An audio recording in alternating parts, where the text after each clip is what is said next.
नमस्कार, स्वागत है आप सभी का डीडी न्यूज के इस खास बुलेटिन एक्सप्रेस 100 में, जहां हम आपके लिए लेकर आते हैं राजनीति, मनोरंजन, देश, दुनिया, खेल और व्यापार जगत की सभी बड़ी खबरों को एक्सप्रेस यानी कि फटाफट अंदाज में।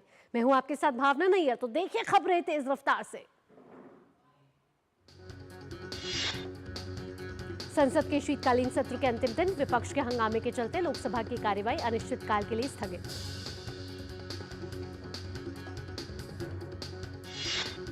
इससे पहले लोकसभा में कानून मंत्री अर्जुन राम मेघवाल ने संविधान 129वां संशोधन विधेयक 2024 और संघ राज्य क्षेत्र कानून संशोधन विधेयक 2024 को संयुक्त समिति को भेजने का प्रस्ताव रखा, जिसे लोकसभा ने पारित कर दिया। लोकसभा को अनिश्चितकाल के लिए स्थगित करने से पहले लोकसभा अध्यक्ष ने सख्त शब्दों में कहा, संसद में धरना प्रदर्शन करना उचित नहीं। संसद भवन के मकर द्वार के पास हुई धक्का मुक्की के बाद लोकसभा अध्यक्ष ने संसद के किसी भी प्रवेश द्वार पर सांसदों के प्रदर्शन पर लगाई रोक। भाजपा और कांग्रेस के सदस्यों के बीच धक्का मुक्की की घटना के बाद लोकसभा अध्यक्ष ने यह फैसला लिया, आदेश को सख्ती से लागू करने के दिए निर्देश। संसद भवन में हुई धक्का मुक्की के विरोध में बीजेपी सांसदों का संसद भवन परिसर में प्रेरणा स्थल पर प्रदर्शन, वहीं विपक्षी सांसदों का विजय चौक पर प्रदर्शन। भाजपा सांसद निशिकांत दुबे ने संसद परिसर में धक्का मुक्की और नागालैंड से राज्यसभा सांसद के साथ हुए दुर्व्यवहार को लेकर राज्यसभा में नेता प्रतिपक्ष मल्लिकार्जुन खड़गे से पद छोड़ने की मांग की। संसद परिसर में हुई धक्का मुक्की के बाद घायल हुए भाजपा सांसद प्रताप चंद्र सारंगी और मुकेश राजपूत की तबीयत अब पहले से बेहतर। दोनों घायल सांसदों की सभी रिपोर्ट है नॉर्मल, हालांकि मुकेश राजपूत को अभी भी आ रहे हैं चक्कर, फिलहाल डॉक्टरों की निगरानी में आईसीयू में है। केंद्रीय कृषि मंत्री शिवराज सिंह चौहान ने राम मनोहर लोहिया अस्पताल में भर्ती दोनों सांसदों से मुलाकात कर उनका हालचाल जाना। शिवराज सिंह चौहान ने राहुल गांधी के व्यवहार को बताया अशोभनीय, कहा कांग्रेस ने हमेशा लोकतंत्र का गला घोटा। राज्यसभा की कार्यवाही भी अनिश्चितकाल के लिए स्थगित, राज्यसभा में एक राष्ट्र एक चुनाव पर जेपीसी के गठन की घोषणा, भर्तृहरि मेहताब होंगे जेपीसी के अध्यक्ष। केंद्रीय गृह एवं सहकारिता मंत्री अमित शाह ने पश्चिम बंगाल के सिलीगुड़ी स्थित सीमांत मुख्यालय के सशस्त्र सीमा बल के 61वें स्थापना दिवस परेड समारोह में लिया हिस्सा। गृह मंत्री अमित शाह ने बल के सभी अमर शहीदों को दी श्रद्धांजलि, गृह मंत्री ने परेड की सलामी भी ली। महाराष्ट्र के मुख्यमंत्री देवेंद्र फडणवीस का बड़ा दावा, विधानसभा में कहा राहुल गांधी की भारत जोड़ो यात्रा में अर्बन नक्सली शामिल थे।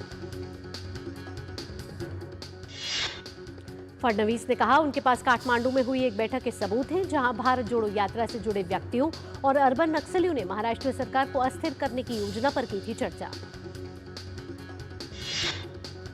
कर्नाटक की महिला एवं बाल कल्याण मंत्री लक्ष्मी हेबालकर के खिलाफ विधान परिषद में कथित अपमानजनक टिप्पणी करने के आरोप में पुलिस ने विधान परिषद सदस्य और भाजपा के वरिष्ठ नेता सीटी रवि को हिरासत में लिया। सीटी रवि ने अपने ऊपर लगे सभी आरोपों को निराधार बताते हुए पुलिस से अपनी जान को खतरा बताया। सीटी रवि ने कहा कर्नाटक सरकार दुर्भावना से कर रही है काम।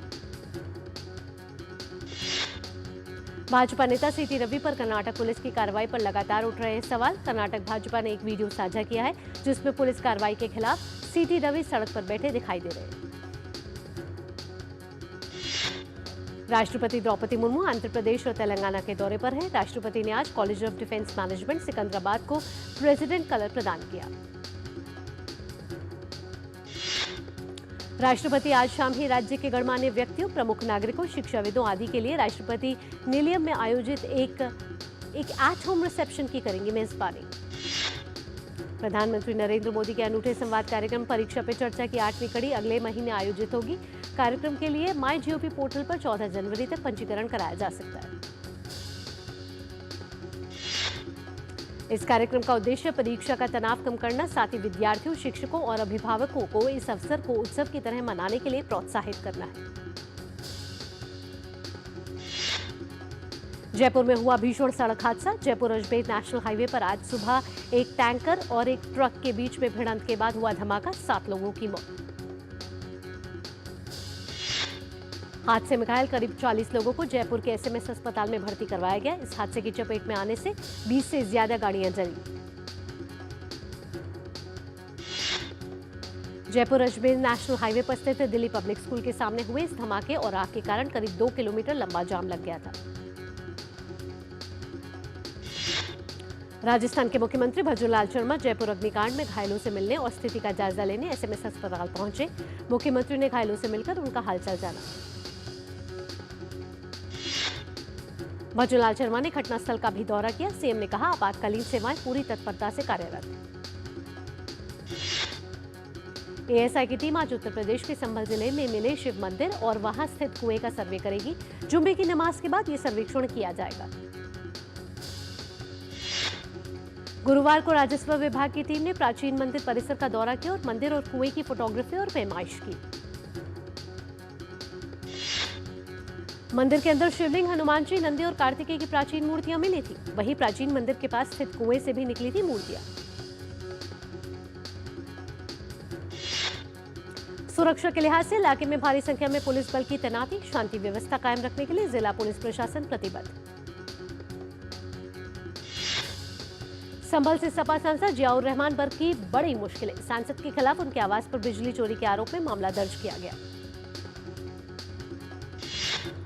एफआईआर के बाद जियाउर रहमान बर्क के घर की बिजली भी काट दी गई। जानकारी के मुताबिक सांसद पर 1 करोड़ 91 लाख का बिल बकाया है। बिजली विभाग के मुताबिक सांसद को नोटिस देकर बकाये की वसूली की जाएगी। जब तक जुर्माने की राशि जमा नहीं होगी तब तक सांसद के आवास में बिजली रहेगी गुल। सांसद बर्क के घर लगे नए स्मार्ट मीटर में 5 किलोवाट से अधिक का लोड पाया गया, जबकि घर पर लगा था 4 किलोवाट की क्षमता वाला मीटर। दिल्ली के स्कूलों को लगातार बंद की धमकियां मिलने से स्कूल प्रशासन, बच्चों और अभिभावकों सब परेशान। द्वारका स्थित दिल्ली पब्लिक स्कूल को आज बम से उड़ाने की धमकी मिली। सूचना मिलने पर पुलिस और अग्निशमन विभाग की टीमें घटनास्थल पर पहुंची। एहतियात के तौर पर स्कूल स्टाफ और छात्रों को घर भेजा गया। सुप्रीम कोर्ट ने कहा है कि टोल वसूलने के लिए नोएडा और टोल कंपनी एनटीबीसीएल के बीच किया गया समझौता गलत था। इस समझौते से आम लोगों से कई 100 करोड़ रुपए गलत तरीके से वसूले गए।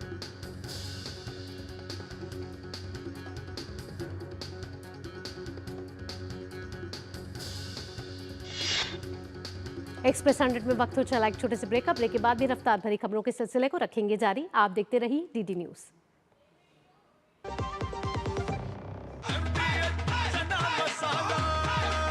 अब छोलिया हो या लोबिया, सफेद चने या काले चने, सब कुछ मजेदार बने।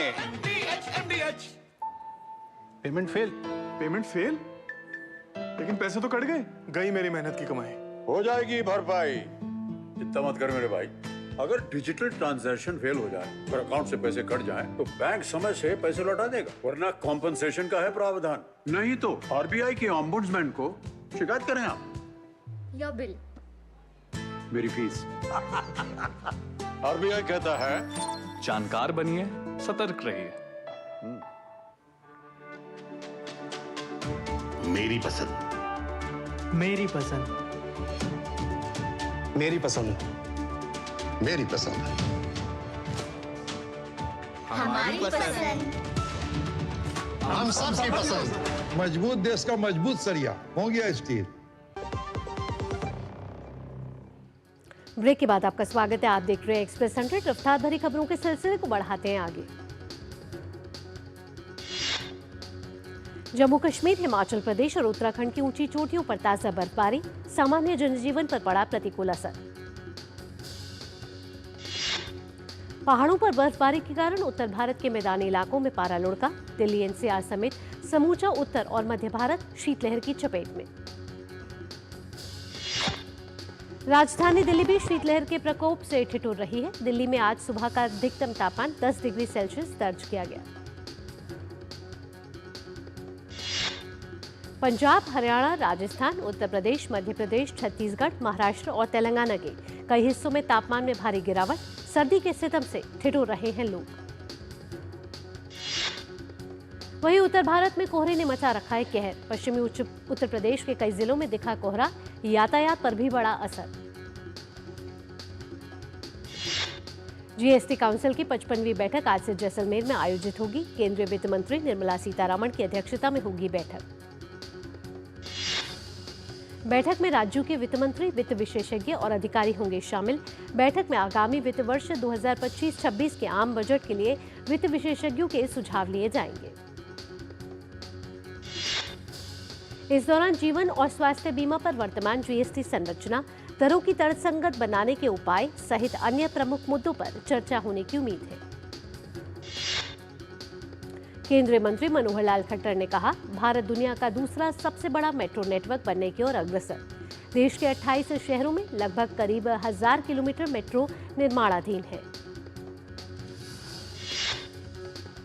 चालू वित्त वर्ष में भारत में कोयला आयात अप्रैल से अक्टूबर के बीच 3.1% कम होकर 149.39 मिलियन टन हो गया। पटना में 2 दिवसीय Bihar business connect global investor summit की शुरुआत हुई। पहले दिन 40 से अधिक कंपनियों ने आईटी क्षेत्र में 4000 करोड़ रुपए निवेश करने की रुचि दिखाई। विश्व बैंक के मुताबिक साल 2024 में 129 अरब डॉलर के अनुमानित इनफ्लो के साथ भारत रेमिटेंस प्राप्त करने वाले देशों की लिस्ट में टॉप पर है। वहीं 68 अरब डॉलर के साथ मेक्सिको, 48 अरब डॉलर के साथ चीन, 40 अरब डॉलर के साथ फिलीपींस और 33 अरब डॉलर के साथ पाकिस्तान है सूची में। ट्राई ने सभी कमर्शियल एसएमएस को ट्रेस करने के लिए एक फ्रेमवर्क बनाया है। चेन डिक्लेरेशन और बाइडिंग प्रोसेस के हर मैसेज को एंड टू एंड ट्रेस करना होगा अब संभव। एयरटेल ने दूरसंचार विभाग का 3626 करोड़ रुपए का बकाया चुका दिया है। यह रकम 2026 में खरीदे हुए स्पेक्ट्रम के समय में बकाया थी।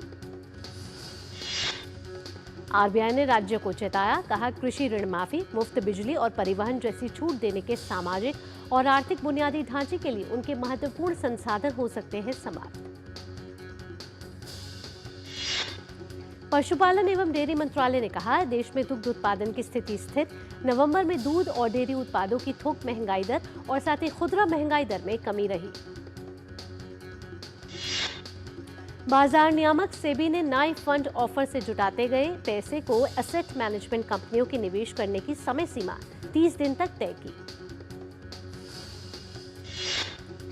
सेबी ने कहा, फंड मैनेजर तय समय सीमा के अंदर पैसा नहीं लगा पाता है तो निवेशकों के पास बिना एग्जिट लोड दिए योजना से बाहर निकलना होगा विकल्प।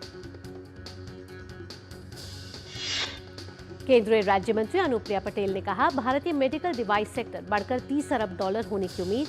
कहा, भारत एशिया में चौथा सबसे बड़ा मेडिकल डिवाइस बाजार है। इंडियन ऑयल कॉर्पोरेशन बिहार में अपने बरौनी रिफाइनरी का विस्तार और राज्य में सिटी गैस डिस्ट्रीब्यूशन नेटवर्क स्थापित करने के लिए 21,000 करोड़ रुपए से अधिक का निवेश करेगी। आईओसी बरौनी रिफाइनरी की क्षमता 6 मिलियन टन से बढ़कर 9 बिलियन टन प्रति वर्ष कर रही है। यहां 2 लाख टन प्रति वर्ष की क्षमता वाला पॉलीप्रोपिलीन प्लांट भी तैयार किया जा रहा है। किया इंडिया ने भारतीय बाजार में सेरोस को लॉन्च किया है। इसकी कीमत भारत मोबिलिटी शो में जनवरी में घोषित हो सकती है।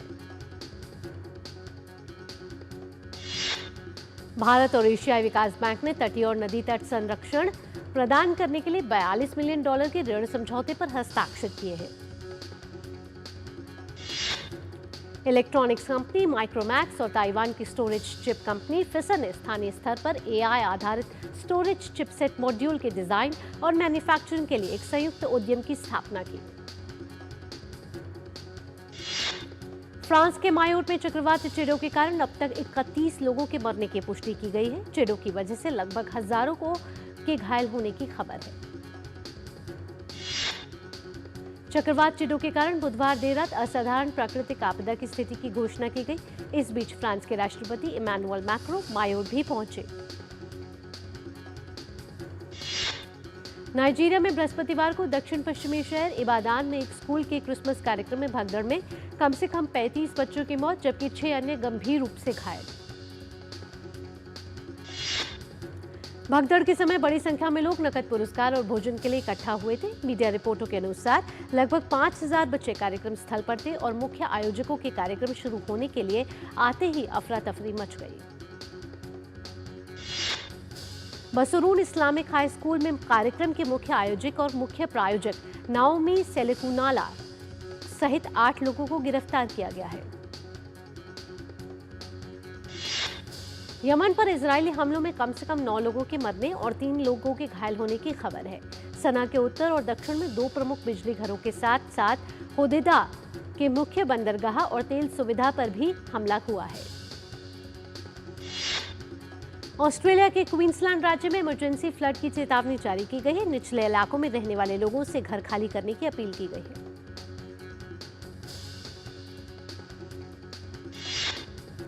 अमेरिका के कैलिफोर्निया प्रांत के गवर्नर गेविन न्यूसम ने एवियन इन्फ्लुएंजा के प्रकोप के मद्देनजर आपातकाल की स्थिति घोषित की। H5N1 को बर्ड फ्लू के नाम से जाना जाता है। वियतनाम की राजधानी हनोई के एक कैफे में कथित तौर पर पेट्रोल बम के कारण आग लगने से 11 लोगों की मौत हो गई। पश्चिमी टेक्सास के शहर पेकोस में हुई ट्रेन दुर्घटना में 2 लोग मारे गए हैं और कम से कम 3 अन्य घायल हुए हैं। इस दुर्घटना में चेंबर्स ऑफ कॉमर्स की इमारत को भी नुकसान पहुंचा है। भारतीय महिला क्रिकेट टीम ने 3 मैचों की T20 सीरीज के तीसरे और आखिरी मुकाबले में वेस्ट इंडीज को 60 रनों से हरा दिया। भारत को जीत दिलाने में स्मृति मंधाना और ऋचा घोष की तूफानी पारियों ने अहम योगदान दिया। ऋचा घोष ने 18 गेंद में 54 रन बनाए। सलामी बल्लेबाज स्मृति मंधाना शानदार 77 रन की पारी खेली। भारतीय महिला क्रिकेट टीम ने इस जीत के साथ ही T20 सीरीज 2-1 से अपने नाम कर ली। शानदार प्रदर्शन के लिए ऋचा को प्लेयर ऑफ द मैच और स्मृति को प्लेयर ऑफ द सीरीज के पुरस्कार से नवाजा गया। अंतर्राष्ट्रीय क्रिकेट परिषद यानी कि आईसीसी ने साफ कर दिया है कि भारत और पाकिस्तान जब भी किसी आईसीसी इवेंट की मेजबानी करेंगे, इन दोनों टीमों के बीच होने वाले सभी मुकाबले न्यूट्रल वेन्यू पर खेले जाएंगे। आईसीसी के मुताबिक भारत और पाकिस्तान दोनों टीम आईसीसी के किसी भी टूर्नामेंट में एक दूसरे के देश के दौरे पर नहीं जाएंगी। यह नियम 2024 से 2027 तक लागू रहेगा।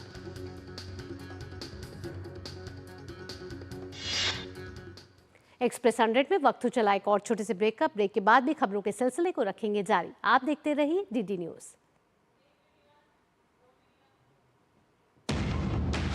झूठ से भी खतरनाक होता है अधूरा सच, और वैसे ही खतरनाक होती है अधूरी खबर, क्योंकि हर खबर के साथ जुड़ा होता है उसका इतिहास, वर्तमान और भविष्य। देखिए हर बड़ी खबर जिसमें होगा तथ्य, तर्क और सबूत। देखिए पूरा सच प्रखर श्रीवास्तव के साथ सोमवार से शुक्रवार शाम 7:30 बजे सिर्फ डीडी न्यूज पर।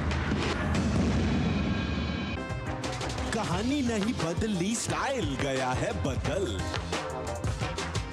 जो कहानियां हम सुनते आए, देखते आए, अब वही वैसी ही कहानी सुनाएगा digital. Download waves OTT app now and watch for free. एक जमाने से कहानी है सुना रही आकाशवाणी, फिर आया एंटरटेनमेंट का रेवोल्यूशन, जब कोने कोने पहुंचा दूरदर्शन।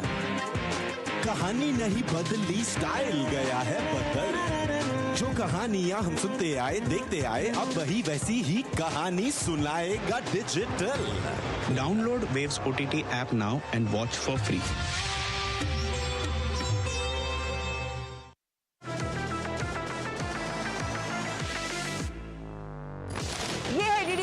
साइबर अपराध के खिलाफ हल्ला बोल, digital arrest, sextortion, financial frauds, cyber bullying, तमाम मुद्दों पर आपको जागरूक करते हुए आपको रख रहा है इन साइबर अपराधियों से एक कदम आगे। देखिए मेरे साथ साइबर अलर्ट हर शनिवार रात 9 बजे सिर्फ डीडी न्यूज पर।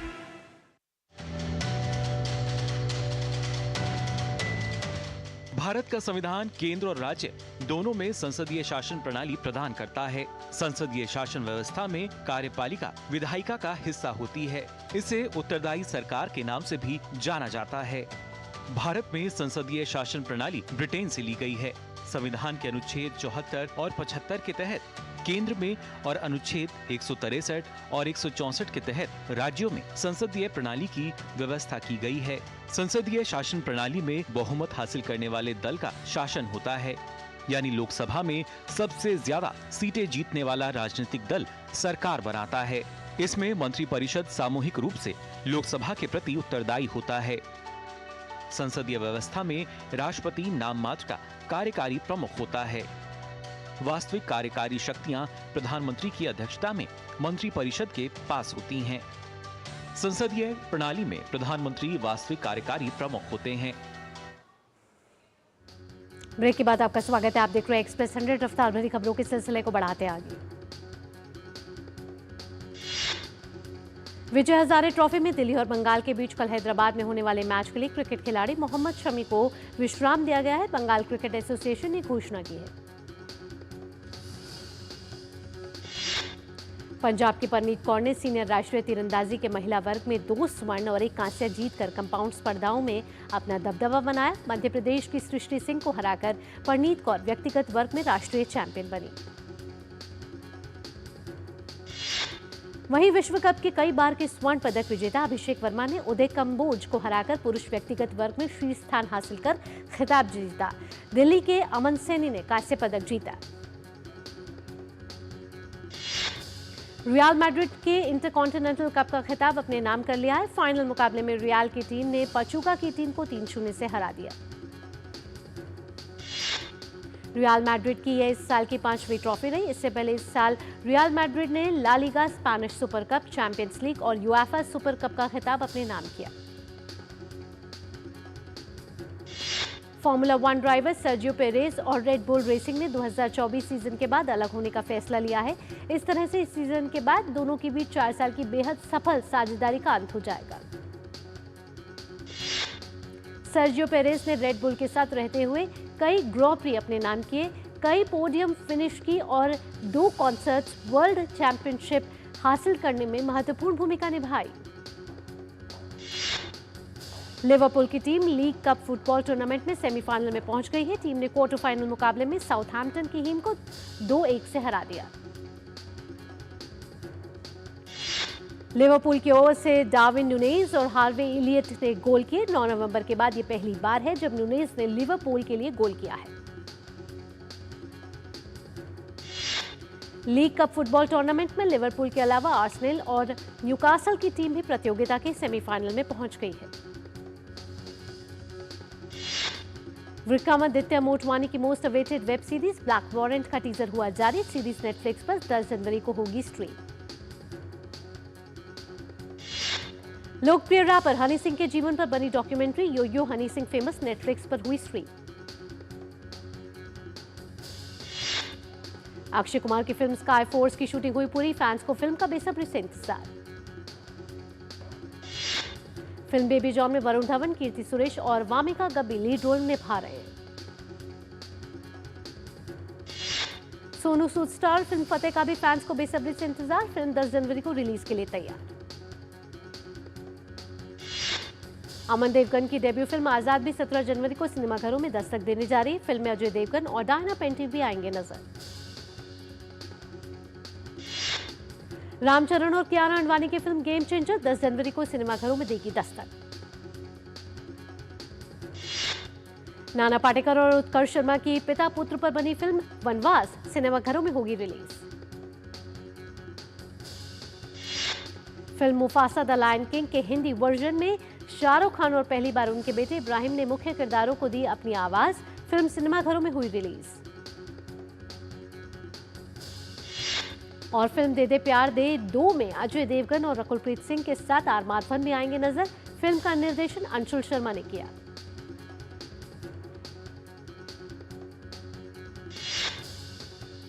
और खबरों की दुनिया से जुड़े रहने के लिए आप डीडी न्यूज की खबरें और updates YouTube, Facebook, Twitter, Instagram और हमारी वेबसाइट्स पर भी उपलब्ध है और आप इन्हें फॉलो और सब्सक्राइब कर सकते हैं।